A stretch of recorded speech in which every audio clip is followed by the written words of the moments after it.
Aquarius, welcome on into your bonus reading, and we are going to talk about relationships. And I want to get more of a focus, particularly for those of you who are single or you're feeling alone in a relationship and really wondering what's out there, what's coming your way. I have been trying to do these readings and get some advice on new energy, right? Who's coming in. But in recent weeks, I've been hearing from the cards that some of us are still, I don't know that we have not done the healing work. It's kind of a weird message that there are people around us who, I know y'all don't want to hear this, but this is what I'm getting from the cards. I don't know that there's any unfinished business on the end of the Aquarian, okay? I think that you've tried to do the healing work, you've tried to move on, you're ready for the next. But there's some people that you have dealt with who are still not done cooking, all right? And in some way, there's something about you and or an exchange. And I know some of you are like, I'm not talking to them anymore. Okay, fine. Don't. Don't talk to them anymore, okay? But it might be something about your life, your example, that they are needing to watch and see.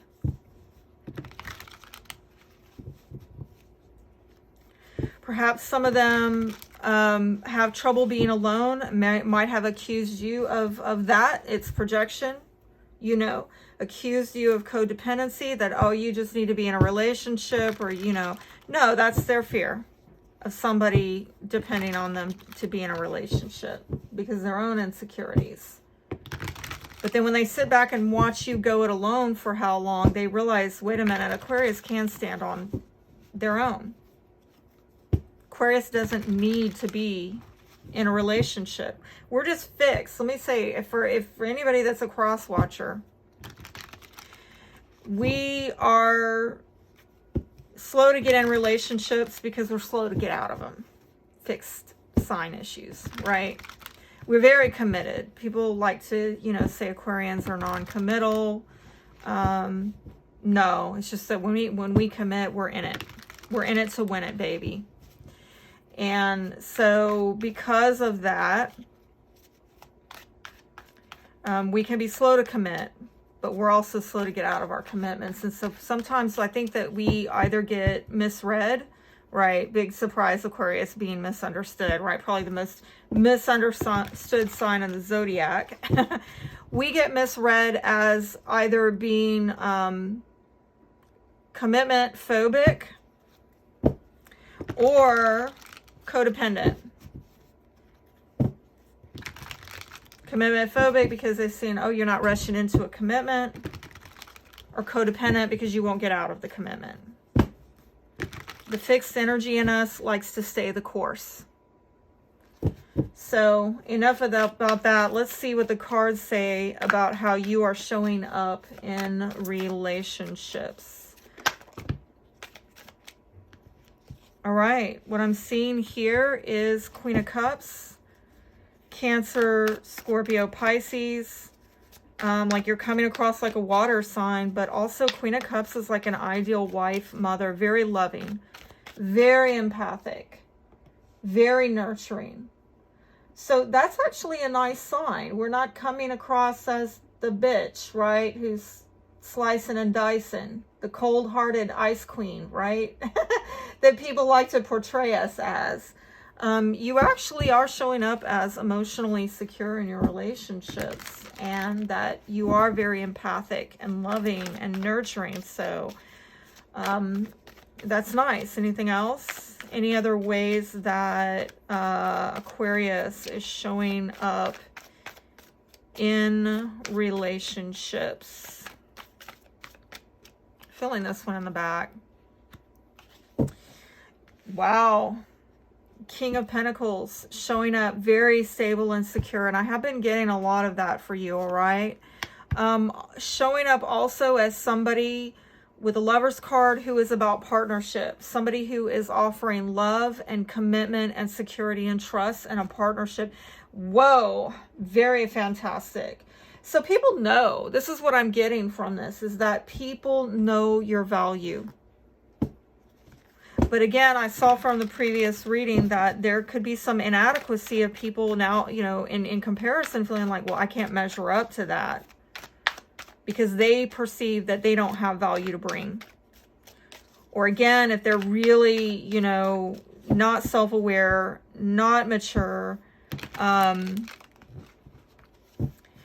they're feeling a sense of inadequacy because they feel like they, at some level, whether it's subconscious or conscious, that they can't live up to this standard, that they don't have what is required to show up in this capacity in a relationship. And if they're really in their shadow energy, they might project and say, oh, you expect too much, your standards are too high. Translation, I don't feel I'm good enough. I don't feel that I'm worthy. I don't feel that I'm able or well equipped to give you what you deserve and or require. I can't meet you on your level, Aquarius. Let's see who Mr. or Miss Next, should say, Mr. or Miss Next. Who is this person, if I can find my dang words? Who is Mr. or Miss Next for Aquarius? What are their characteristics? All right. This could be another fixed sign, another Aquarius, Taurus, Scorpio, or Leo. Could also be someone who is closing out a major cycle in their life. But things have been on hold, and maybe they're doing a bit of reflecting. I'm getting they've come out of a period of a lot of lessons that have brought them to more enlightenment. Lessons might have had to do with sacrifice, about what they are committing themselves to. I think some of them are very much not committing right now because they're in a state of reevaluating, contemplating, finding that light within. And it might have to do with the water sign, Cancer, Scorpio, Pisces. Oh yeah, there you are with the Queen of Swords energy. Okay.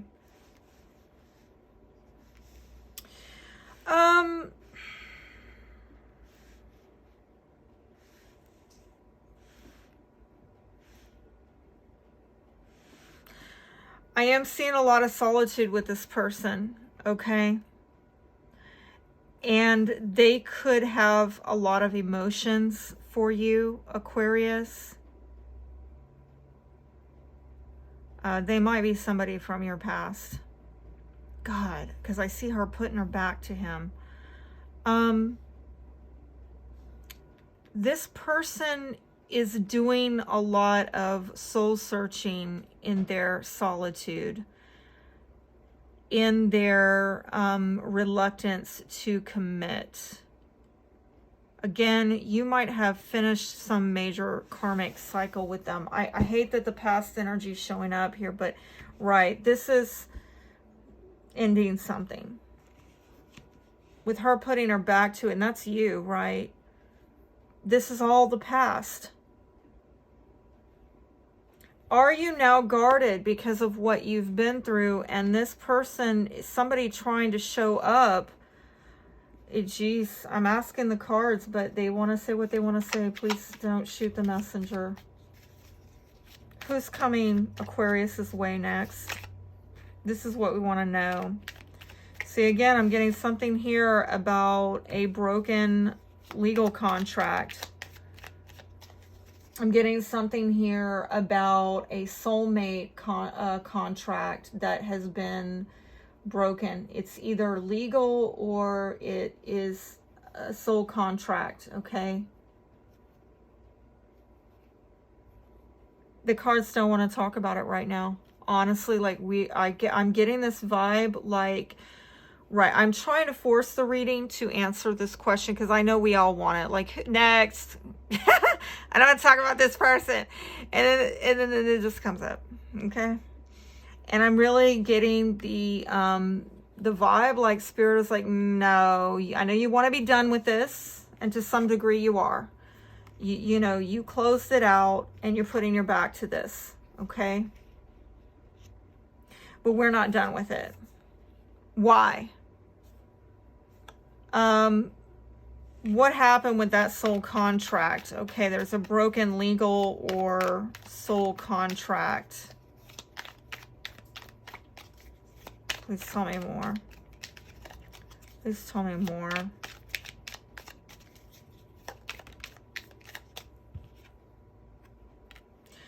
You've had trouble getting progress with your life because of this unfairness, this injustice. Something was not. I'm also getting another message that part of the holding back and the delays with your love life have to do with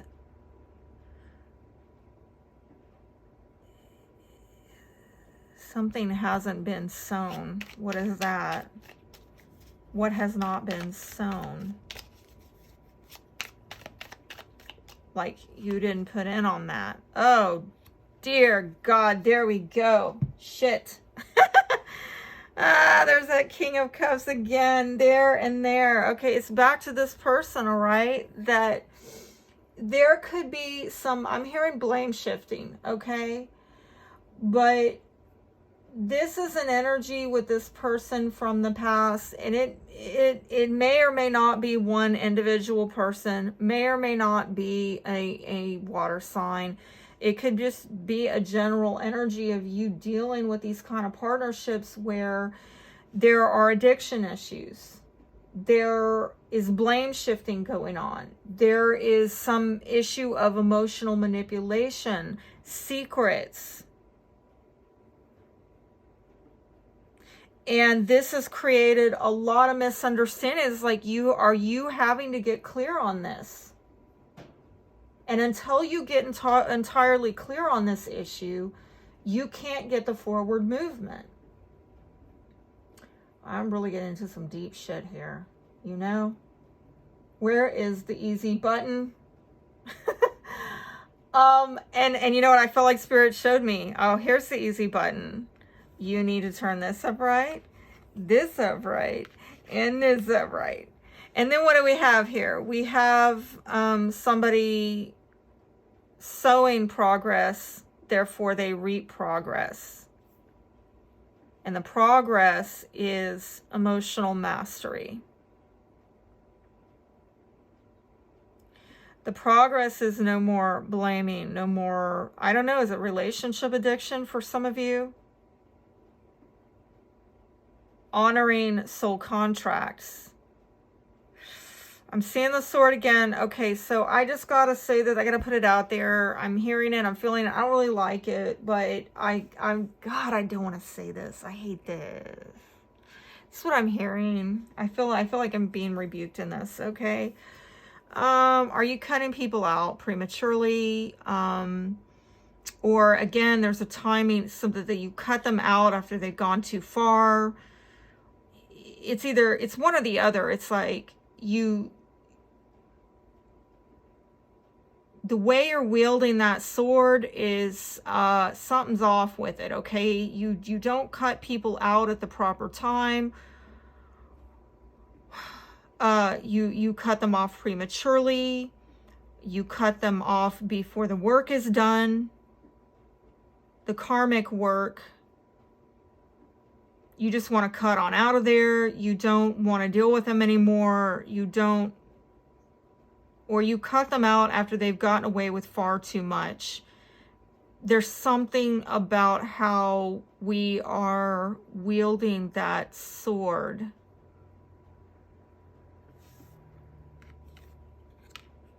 And it might be creating misunderstandings, frustration that put you and other people on hold with their karmic destiny, with their karma.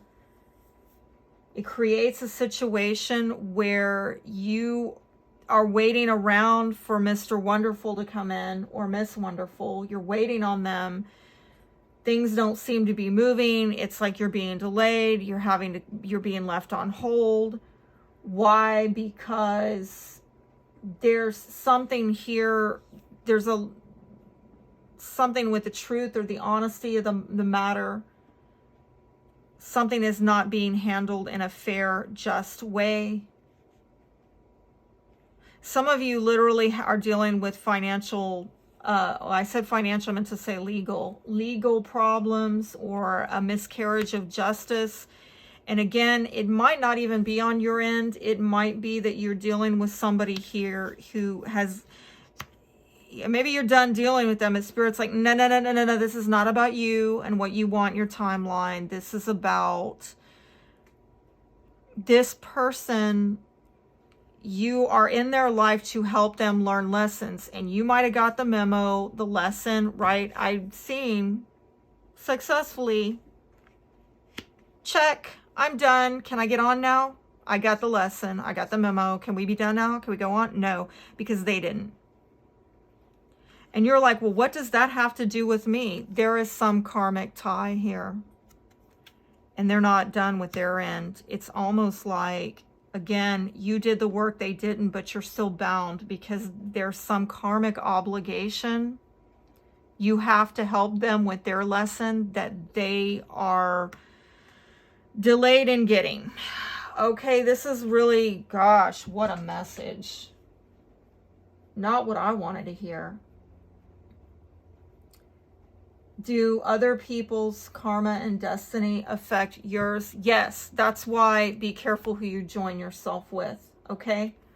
Because I'm seeing here that this is putting you on hold. Because they're a little bit behind the learning curve. It's now put you behind. I'm getting this visual of you graduated, right? You're at the graduation ceremony, and maybe they're, handing out the diplomas in alphabetical order. Your last name starts with an A, so you get called out first. But, oh, wait a minute, the ceremony's not over yet, because we got to get all the way to Z. All the people whose names are at the end of the alphabet. All the people that are behind you. So you got your diploma. You graduated. But sit your behind down, because the ceremony ain't over, and you gotta wait so that you can leave the building. Whoa, what a rough message. Not what I wanted to hear, but hopefully that helps make some sense about why, every time we're like, want to talk about next and who's coming next and blah, blah, it's like, okay. Where can I take this reading now? I want to say, let's do a timing, okay? Let's do a timing reading on this. When is this person going to graduate? How much longer? How much longer? Oh, very soon. Very soon. All right. I think they're working through it right now. Again, there's maybe something going on with you that they're observing, and it is helping them to process, okay? At the holidays, up in the air next month. Wow, that's all the same, right? It's unfinished, right? That's why I'm getting the up in the air. But over the next month, during the holiday time, there's some work being done, okay? That this person is moving on, all right? Well, when is Aquarius? I think you were done with it back in November. Okay, when is Aquarius going to meet Mr. Next or Miss Next? People, I can't make this stuff up. It's just like, you know what? Just hold on to yourself. Just hold on. Hold your horses, all right? Come on, tell me. I'm digging. I'm trying to maybe force a message here, but when does Mr. or Miss Next? This week, in February. So you might actually have something that is developing this week, but I don't know if you're going to fully see it until February. Okay. And that's when, by the way, particularly for the February born Aquarians, the sun is going to be, and when the sun is in Aquarius, my gosh, we are going to be so, you know, feeling more of a blessing on us. Okay. The spotlight is going to be on all things Aquarius during February in Aquarius season. So I feel like it's cooking. I feel like you've been on hold maybe since November. But something is in the works. It's developing. But again, between now and February, hold your horses, because there's something that they're not done. They have to deal with their karma. Okay. Please tell me about this February relationship, because it ain't happening this week, clearly. All right. Ah, there we go. Closure yet again. All right. I mean, that's twice. Okay. Slow and steady. It could be an earth sign, Taurus, Virgo, Capricorn, somebody coming in, and the offer comes like slow and steady, but I think this is going to be a stable person. Okay. I do have to say, like, I'm not entirely impressed with that offer. That's kind of a boring offer, if I may say. I prefer more of a fire energy, but whatever, you know. Yeah, this is like gonna be somebody who's very realistic. Like, this is who I am. This is the way it is.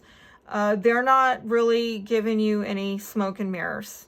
It is what it is. And I don't really think this person is about playing games or, you know, putting up illusions. That's the positive. On the negative, this person you might kind of think is a little bit dull. So just be aware of that.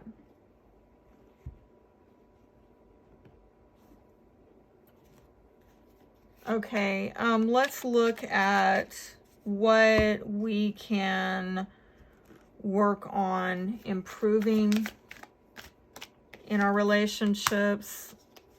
Self-sufficiency, you know, being, I think, happy with being single, being okay with being single.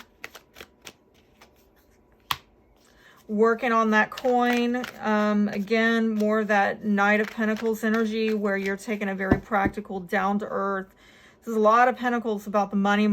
Some of you may be just focusing on that, getting a raise, getting a promotion. Some of you a new car, or getting work done on a car so you can get back down the road. Some of you working on increasing that income. Whatever it is, it's elevating you financially and liberating you financially. Something that empowers and enriches you in your own might, in your own strength of will. Okay, maybe not necessarily another, but that's really what I'm seeing has to be worked on between now and, say, February, when that person comes in. Let me leave you with some oracle advice with your romantic and just general relationship advice on how to get more love. What can Aquarius do to improve their romantic love life? Real quick, before I forget, I need to tell you that if you want more tarot content from me, it's over to Etsy, and you can order private readings over there as well, in addition to on-demand pay-per-view content that's affordably priced. And I'm uploading new stuff all the time. Lots of other goodies on there as well. And another place you could go if you want to get a private reading is to my website, crownones.weebly.com. I will have the links down below for those of you who are interested. And for those of you who are just like, hey, I just need the free stuff right now, and you want more readings that are free, you can visit my other channel, The Crowned Life, here on YouTube, where I go live every new moon and full moon. So make sure to subscribe. Love yourself first. Flirt. You deserve love. I think some of you right now, definitely with the Nine of Pentacles showing up, you know, and these cards, the way you're showing up in relationships, absolutely, you're worthy, okay? And you got to remind yourself of that. There's just other people have issues. They're not ready. They haven't done the self-awareness healing work. And that might make you feel diminished or less than because they're not really adding to you in the way that you had hoped or wished, but it's not really a reflection of your own value. It's a reflection of their own self-worth issues that are getting projected onto you, okay? So try to remind yourself of this, that you absolutely are worthy of more. Do what you can to, you know, love yourself more. I actually, anytime I get that love yourself, okay, what's the self-love advice for Aquarius? Some of you put your, you know, put yourself out there and get your flirt on and try to lighten up as much as possible. Like if you are going to any kind of gatherings, try to bring more levity to the exchanges. And you know, we could be the social butterflies of the zodiac. Love your shadow, okay? Some of you doing the shadow work is a good way to, you know, be self-loving during this time. We are perfectly imperfect. Accept and love yourself as you are, and it will become easier doing this with others too. This way we master ourselves and we do not force our views upon others. I think the more you become aware of your own faults, your own weaknesses, your own self-sabotage, the more, you know, we get empathy for ourselves and for others, that they have their own weaknesses. They have their own character flaws and self-sabotage. They're going through their own spiritual growth. And again, they think they know the problem is you, but it's a projection. And until they do the healing work and the self-awareness, they're not even aware that they're doing it. And so again, you know, we get angry, but have we done this within ourselves? Looking at your own issues that you've had to work through, maybe you forgive yourself more for not knowing, for not doing better, okay? And then we're able to look at other people and say they know not what they do, right? I'm getting this, right? Jesus on the cross, forgive them for they know not what they do. And I'm not saying give them a free pass for abusing you. Absolutely not. I'm just saying that you kind of get out of this critical energy towards yourself and others, because you realize we're all just like kind of fumbling in the dark, searching for the light. Right. Okay, that might be a way, like through journaling, that you can get out this this shadow energy or do shadow work by putting pencil to paper. Having an outlet to express your thoughts can lead to more clarity and awareness of ourselves. You know, I did that over the last few months, and you don't necessarily have to, like, you could write a letter to the person, but you don't have to send it, you know, and I did that. And I tell you, as I was writing a letter, putting out how I felt to people, I realized, my gosh, I'm a jumbled mess. Like, I have so much to say and I feel so much, and it was just data dumping or, you know, emoting out of control. And that's when I was able to see, like, oh my gosh, I have all this emotional energy that I need to rein in, because it's an emotional mess internally. And rather than send that message to them where I'm just kind of dumping on them, and it wasn't really constructive, I use that those unsent letters to really look at myself, like, what is it that you're basically saying here? Like, if you were to condense all this down to what's the brass tacks of the situation, and how did you get yourself into it, and what do you need to do to heal, at least for yourself, the situation, then we find something constructive here, and we move on from the emotional baggage that is so heavy and weighing us down. What is the advice for Aquarius getting more love in their life? Okay. Focus on love. Look for the good attributes in each and every person of your life. And at the foundation, look to your inner strength. You've been through a lot, right? I think in your shadow work, some of you need to do more healthy self-talk. You need to tell yourself, you know what? Maybe you're not where you want to be in life, but considering what you've been through, you've done a damn good job. You know, maybe another person walking in your shoes would not have done so well. You need to give yourself credit for what you've made it through. Look to your inner strength. You are stronger than you realize. All right, I hope that this has helped you and encouraged you. Until next time, I wish you the best. Be blessed.